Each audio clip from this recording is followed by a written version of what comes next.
कल जैसे एक व्लॉग आया था सपना का।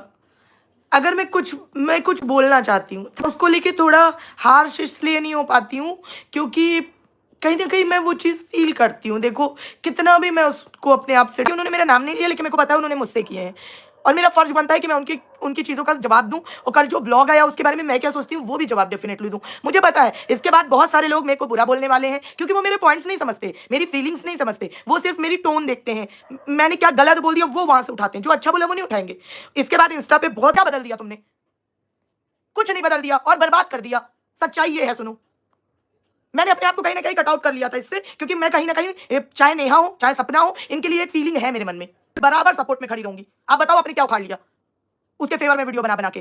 कुछ नहीं उखाड़ा। आप लोगों ने सपोर्ट करके कुछ नहीं करा। कुछ नहीं करा और चीज़ों को आपने बिगाड़ दिया। बिगाड़ दिया, इस तरह से बिगाड़ दिया कि अब वो परिवार रूपी माला बन ही नहीं सकती। क्योंकि मुझे नहीं पता आप कौन से वीडियो में, कौन-सी सपना के कौन से रूप को देख रहे हो, मैं नहीं समझ पा रही हूँ।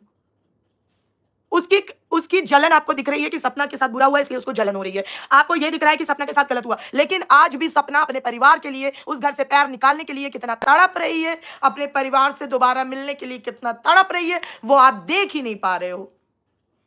आप नहीं देख, करण और दुर्योधन वाली दोस्ती नहीं करती हूँ कि मेरा दोस्त गलत भी हो तो भी मैं दोस्त के साथ ही रहूंगी, चाहे मैं भी मर जाऊं, दोस्त भी मर जाए, दोस्त की पूरी सेना मर जाए।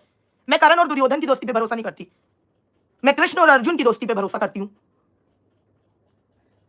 वो मेरा फंडा होता है कि अगर मेरा दोस्त कभी कमजोर पड़े तो मैं उसे बोलूं कि नहीं, यहां पे तू सही है और यहां पे तू गलत है, ये तू कर। मेरा ये फंडा है और मैं लाइफ में इसी के साथ आगे बढ़ती हूं और आज तक मैंने अपनी लाइफ बोल सकती है सपना के लिए तो आप बस चुप ही रहिए, आप मत बोलिए उसके बारे में। एक बहुत लंबा चौड़ा मैसेज आया था मेरे पास इंस्टाग्राम में, मुझे पता है आप सुन रही हो, क्यों नहीं बोलूं? आपने उनकी पार्टी से, मैंने उनकी पार्टी से सिर्फ सुना नहीं था एप्लीकेशन के बारे में, अभी भी मेरे फोन में पड़ी है एप्लीकेशन वर्ड बाय वर्ड, जो हाथ से नीले पेन से लिखी गई है और मेरे ही नहीं, वाईटी में कई लोगों के पास मौजूद है। वो अपनी आंखों से देखा है मैंने, तब विश्वास किया है मैंने कि एप्लीकेशन नहीं फाड़ी गई थी। अपनी आंखों से देखा है मैंने, किसी के बोलने पे नहीं गई थी मैं। एक चीज आपने और बोली कि वो क्या बोलते हैं, आपका जो प्रोफेशन है तो आपको तो पता ही होगा, पता होना चाहिए पहले से कि इस तरह के सास ससुर होते हैं, बहुओं के साथ ये सब गलत होता है। तो मेरा अगर प्रोफेशन के वाइज अगर मैं देखने पे आऊं तो ऐसी ऐसी बहुएं भी देखी हैं मैंने कि जो ये अपने शर्त की वजह से मुकदमे डाल देती हैं, कभी कभी जब पति भी हाथ में नहीं आता है इस वजह से मुकदमे डाल देती हैं कि सास ससुर को इतना प्रताड़ित करेंगे कि पति परेशान होकर सास ससुर को घर से निकाल दे। तो फिर ऐसी बहुएं भी देखी हैं मैंने।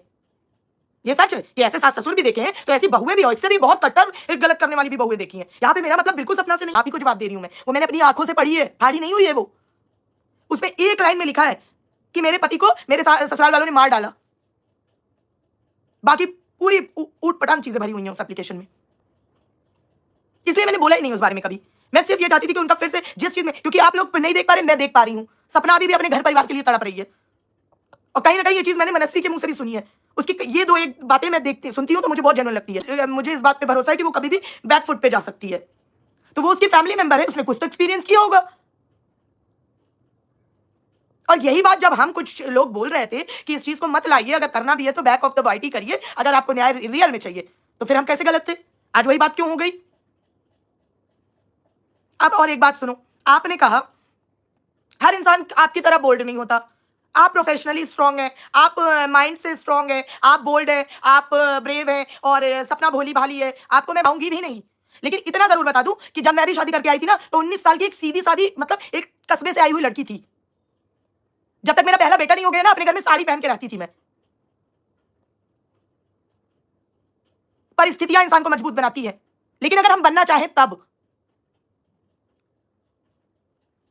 हर चीज को सिंपैथी से मत जोड़िए, सिर्फ किसी के लिए सिंपैथी दिखा देना, आप उसे कभी नहीं मजबूत होने देंगे, कभी भी नहीं मजबूत होने देंगे आप उसे।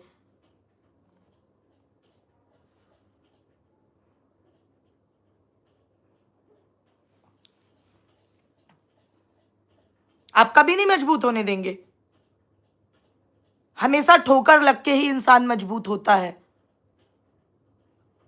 और सपना को अगर अकेले जीवन बिताना है तो उसको मजबूत बनना पड़ेगा। आप लोग उसे सिंपैथी देने के बजाय उसे मजबूत बनाने में कोशिश करिए, उसको मोटिवेट करिए।